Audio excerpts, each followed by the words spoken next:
again brought to its knees by violence. Amongst the thugs, more sinister elements are now at work. The dark forces of racism and fascism. Now they're seeking to take violence from the terraces and turn it on ordinary people.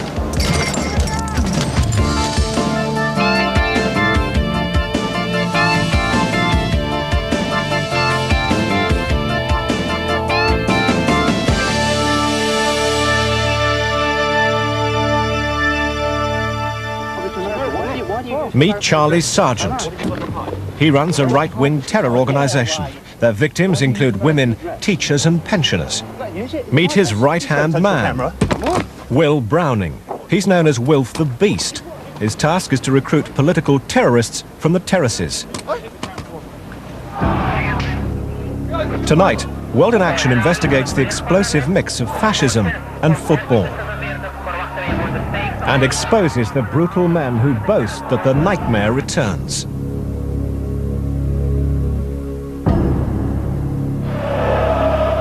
And this is a disgrace. It is a scandal. It should never have happened. Dublin, 16th of February 1995. A friendly international football match between Ireland and England. And you can just see all sorts of things raining over. People from here scattered now over the barriers here for their own safety. There was a lot of injuries, adults injured, belts of steel and wood. And in particular, one of our own cameramen here had a fractured skull and spent 2 weeks in hospital, you know. Scenes at Lansdowne Road recalled the horrific football violence of a decade ago. But this time, there was a difference, a new and sinister political edge. But I think a small hardcore, probably no more than 50 at most, were instrumental in using that game to prove a political point. I could see one guy in the top tier of the stand, it seemed to have a red overalls, and he was producing a C1A flag. It wasn't something that was draped over like the Union Jacks and so. It was something that was just getting produced in sports. And he seemed to be, you know, making signs down below, and everything seemed to revolve around him on the top tier, you know. C18 are the initials of Combat 18. They were originally set up as security for far-right groups, but now have a life of their own. The name is taken from the first and 8th letters of the alphabet, the initials of Adolf Hitler, and it reflects the group's Nazi politics. What about your relationship with the UDA? Would you like to tell us about your relationship with the UDA, Mr. Sargent? World in Action first exposed Charlie Sargent, the man behind Combat 18, 2 years ago. Since then, he and his organisation have waged their campaign of terror unchecked and with increasing ferocity. Would you like to tell us about... Put it in your way, this one's going. Their agenda is racial violence. They attack physically members of the Asian community, the black community, members of the Jewish community. They incite violence through their actions and through their publications. These publications list scores of innocent people as legitimate targets. Phone calls are a favourite method of intimidation. Just let her know that Combat 18 have got on. We're going to take her out, and we'll be watching you. Across the country, a series of vicious attacks demonstrates the willingness of Combat 18 to carry out its threats of violence. Ian MacDonald is a bus driver. As secretary of Leeds Trades Union Council, he complained about racism in the workplace. I had a telephone call early hours of one morning in July from an organisation called Combat 18 that said they were going to come round and see me. 2 weeks later, it happened. They came round at 2:45 on a Sunday morning. There was my wife and her lad in the house, all asleep. I was in the bedroom at the rear of the house. I heard glass smashing, turned a light on. The immediate reaction was one of fear. I went downstairs to find that my patio doors, my back door and side window had been smashed through. A week after the attack, they rang me to ask if I'd learnt my lesson. Like many of Combat 18's victims, Ian MacDonald lives constantly with the threat of further attacks. I'm always vulnerable. I drive buses for a living, which means I'm out driving a bus by myself 5-6 days in the week. I'm always vulnerable to such attacks. But again, I cannot let anyone intimidate me on my principles and my beliefs. The most recent Combat 18 magazine has stepped up the call to terror. It gives details of bomb making and gun training. The hardcore of Combat 18 talk of exterminating Jews and creating a race war. But it's nationalism and a basic call to violence that they use to gain wider support. In the last year, 18 months, they've moved into a more violent mode of conduct, especially through football violence. Their contacts within football clubs are quite extensive. And for them, the promotion of violence at football matches is a way of gaining adherence and strength. Information from inside the shadowy world of Combat 18 is hard to come by. But one of their members, disturbed by their increasingly indiscriminate violence, has broken ranks to talk about their involvement in football. We've used an actor to represent his words. Yeah. We look to football hooligans to recruit. Combat 18 has links with a number of firms. Hooligans are whites, and they're proud of their country just like we are.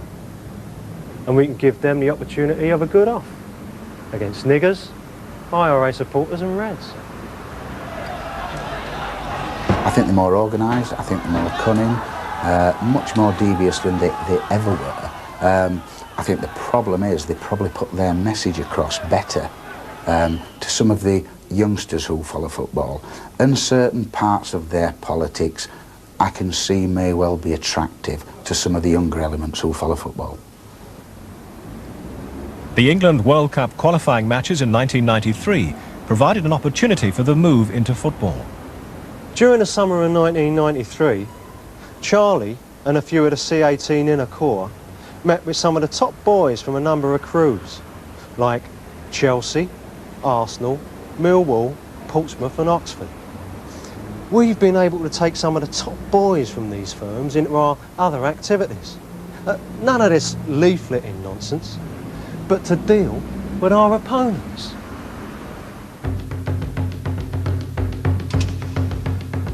In Oslo, Combat 18 members were at the centre of the trouble which started in the Polite bar.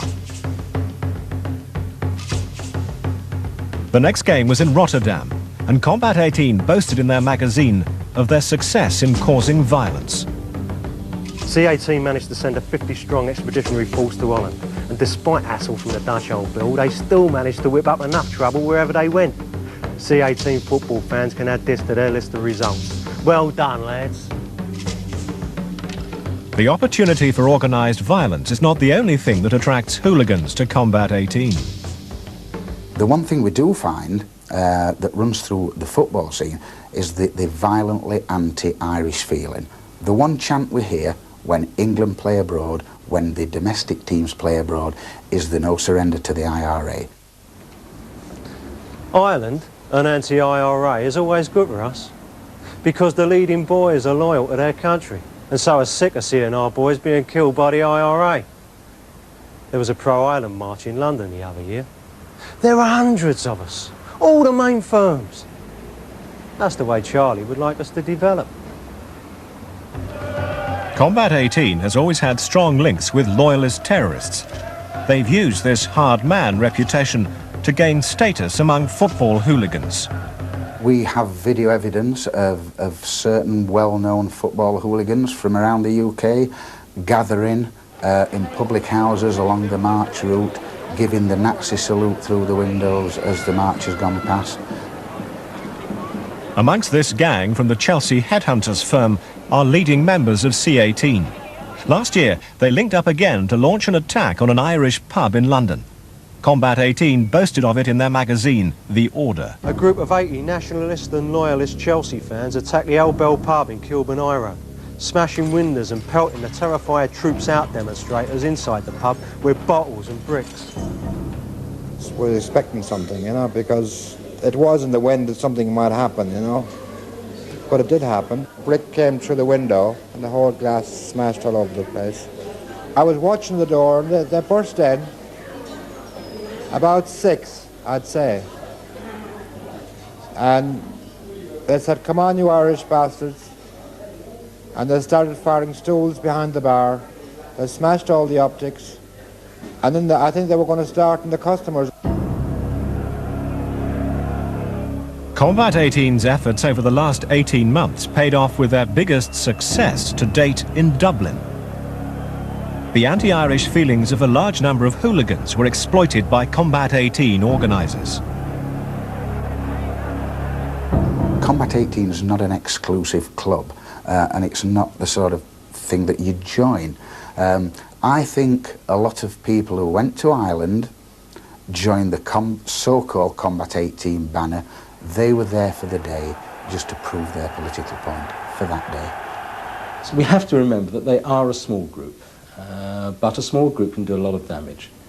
Their influence is much more widespread, and if they can incite violence through much larger crowds, then they do become a real problem. Lansdowne Road, like every other England international, saw the coming together of scores of different firms from all over the country. Well, your firms are like segregated. You've got your runners, and these are well known through the country. You've got firms like Leicester Baby Squad, Nottingham Forest Executive Crew. They're your slashers. They use weapons and scarcers. They hide behind the police mouth off. Then you've got your Cockneys. There's only one firm really, that's Chelsea. Chelsea's firm, the Headhunters, had strong links with Combat 18, stretching back over many years. Some of our top boys were leading faces in a number of crews, particularly the Chelsea Headhunters. Charlie, although an Arsenal fan, used to run with the Chelsea Headhunters in the 80s. You see, he was best mates with Chubby, who was one of the Headhunters' top boys. He was also a London skin, and they were Chelsea. But Combat 18's connections with the Headhunters go deeper than friendship. This season, Chelsea hooligans have again been heavily involved in violence. And for Combat 18, the campaign of intimidation started on the first day of the season, when they went down to Chelsea looking for trouble. They soon found it when they came across an anti-Nazi poster in a street near the ground. My neighbours told me that the Chelsea football matches will be starting, and that when they do, I'd be wise to take the poster down. She found out why when she was visited by 4 Chelsea Headhunters. One of them was Charlie Sargent's brother, Steve Sargent. I heard a banging on the window and on the front door. I went out in a storm and opened the door, and there was 4 men standing on my doorstep. And they told me that if I didn't take my poster down by that later on that day, then I'd have all my windows done in, and I'll be done in as well. Fortunately for Susan O'Rourke, Steve Sargent was arrested before he could carry out his threats. Members of the Chelsea Independent Supporters Association were not so lucky. These Chelsea fans had taken a stand against racism. They're a great bunch of lads. They're all friendly, they all get on with each other. There's never no arguments or disruptions or anything like that. Basically, you couldn't wish for a better bunch of football supporters, you know. But Combat 18 were determined to stamp out the opposition to their racist views. In the Finborough Arms, they launched a savage attack on the independent supporters, an attack which put 4 people in hospital. 5 o'clock, jam solid, absolute jam solid. I can't let anyone in. The next thing, some chappie come out to me and he said to me, I think you better go up to the pool table, Governor. I think there's going to be, you know, a disturbance up there. It was like a tidal wave coming towards me. I mean, it was something that I have never, ever seen in my life before, and I never want to see it again. There were women screaming, kids screaming, glasses, bottles, pool cues, pool balls, tables, chairs, everything just flying all over the place. And all you could hear within the screams and such like was Sieg Heil, Sieg Heil, Sieg Heil. These scumbags really got a taste of white power as they were systematically smashed with tables and cut with beer glasses and basically kicked the signal was given, and we left the pub to a chorus of Chelsea C18, Chelsea C18. The man behind this attack was Chelsea Headhunter and Combat 18 member Mark Atkinson. It was not to be his last attack on the Chelsea independent supporters. This season was Chelsea's first in Europe for 23 years. C18 took the opportunity to try and increase support amongst Chelsea's right-wing fans. It's easier to operate abroad. The filth ain't watching us over there. When Chelsea played in the Czech Republic, we took a crew of about 50 out. On the way over, we stopped at a concentration camp and basically just pissed about. They later published the pictures of their visit in their magazine, with an article claiming the atrocities never took place. But it was at Chelsea's game, watched by the Czech police, that Combat 18 made its biggest show of strength. They were standing in the middle of the, outside the gates, with their flags up. They had a sort of small circle, small posse of other fans around them. They looked pretty heavy. After the match, Combat 18 made another attack on a member of the Chelsea independent supporters. They leapt onto the coach, up the steps, and the first one punched him really hard in the head, in the forehead. He sat down again, and the guy behind him raised his fist, and in it he had some kind of spike. It's about 3 inches long. It looked, from where I was sitting, like an electrical screwdriver, and tried to stab him. Came down very, very fast. He missed, luckily. If it had hit him in a vital spot, like in his head or his neck or something like that, it would have killed him. They might have survived that assassination attempt, but their luck's going to run out sooner than they think. And Chelsea will be cleansed of this piece of shit and all the other so-called anti-fascists. And they started thumping on the windows of the coach. They then, as we drove off, raised their black wind cheaters to reveal Combat 18 shirts. C18 member and Chelsea headhunter Atkinson was again involved. But here, he had an even more frightening accomplice. It was Will Browning, the one they call Wilf the Beast. This bloke Wilf is like a bad nightmare. He's from South East London. He's crazy. He's always busy with a tool. It was him in Prague with a chisel. Will Browning is a kickboxing instructor. He's regarded as Combat 18's top organiser in football and acts as Charlie Sargent's right-hand man. When earlier this year the police seized copies of Combat 18's latest magazine, it was from the homes of Charlie Sargent and Will Browning.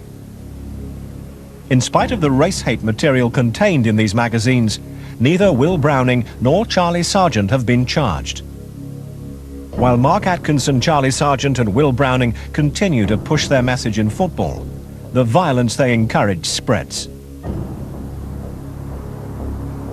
10 days ago in Halifax, Combat 18 made their most recent attack, this time on a group of school teachers. It was comic relief. We'd all been eating Irish stew. It was St Patrick's Day. We'd been singing, having a really good time, and then all of a sudden the pub was full of skinheads and they all disappeared upstairs. It was quite weird. It was quite strange. And we went up to see what was happening. One of them turned around and said, "We're Cockneys." And they were, and all their accents were very much from London, that shocked me. One of the men said, "Your ethnic friends are not welcome." To which point things started to get abusive. He started calling my friend a lesbian, to which we laughed, a very nervous laugh, but we did laugh because it sounded so ridiculous. And then one of them said to her, "I bet she's a Jew with that long nose, that big nose of hers." They came out, so standing at the top of the stairs, said, "You Reds think we're just BNP teenagers that you can scare off. We ain't, we're C18 and you're dead." And then they hit us. A lot of punches landed on my head. I don't really remember what happened. My nose, my mouth, everything was bleeding.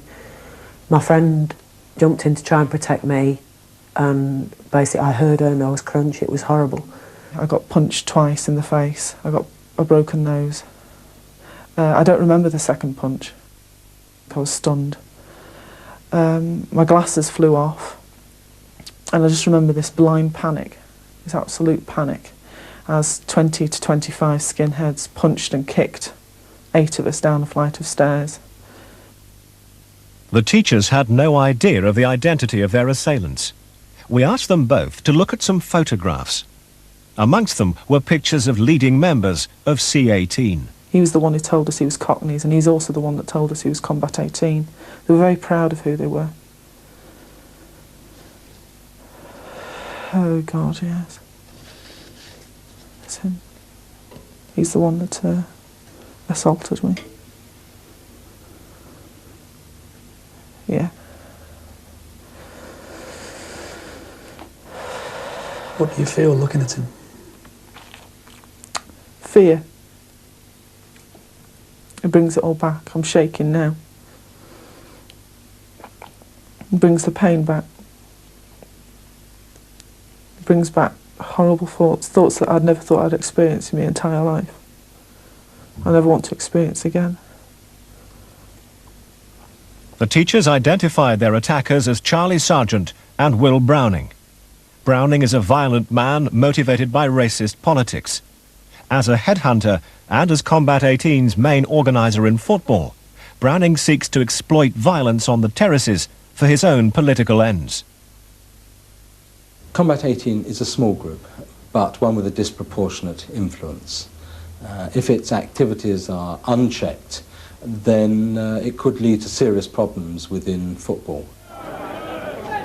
Their influence among hooligan gangs, with all the potential for violence that entails, is causing concern among MPs. Well, I asked the Home Secretary what evidence the government had of the involvement of Combat 18 with the activities of Chelsea supporters. He simply says, well, there is no evidence directly of Combat 18 involvement amongst Chelsea fans. Now, anybody who studies football and anybody who knows about what's been going on for a number of years in football knows very well that far-right groups have been very active in a number of clubs, and one of those clubs is Chelsea. And I get the impression that either the government doesn't want to tell us or they haven't got the information because they're out of touch, and that worries me. I thought I was coping until I went back into work, because I've been suffering from a bit of agoraphobia since it happened. And just the jostling of school children and the noise and all the kids changing at bell time put me into a blind panic. Are you going to help Mummy? They're my jeans. I have 2 children, and the older one, my 3-year-old, was very worried. Oh, Mummy, what happened to your face? You've got a poorly face. And at the time, my nose was much worse, as well as round my mouth. And I said, I thought about telling him I fell, and then I thought, no, tell him the truth. And I said, somebody hit Mummy. And he said, was it a monster? We went to ask Mr. Browning how he could defend his attacks on football fans and innocent members of the public. What justification can you have for that? What is your involvement with football? Please leave the camera alone. Don't touch that camera. Mr. Browning, Mr. Browning, please don't touch the camera. Were you also one of the ones responsible for the trouble in Dublin?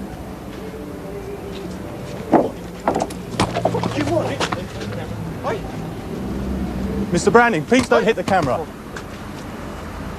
Do you think it's right that your magazine that you distribute, Mr. Browning, gloats about the attacks that have been made on innocent supporters? Yeah. Why do you think it's right that it gloats about attacks on innocent supporters, Mr. Browning?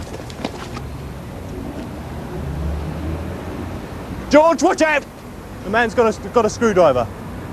The Attorney General is considering prosecuting Browning for distribution of race-hate material. Our information on his involvement in the attack in Halifax has been requested by the police. 3 years after Combat 18 started its campaign, You must commit them.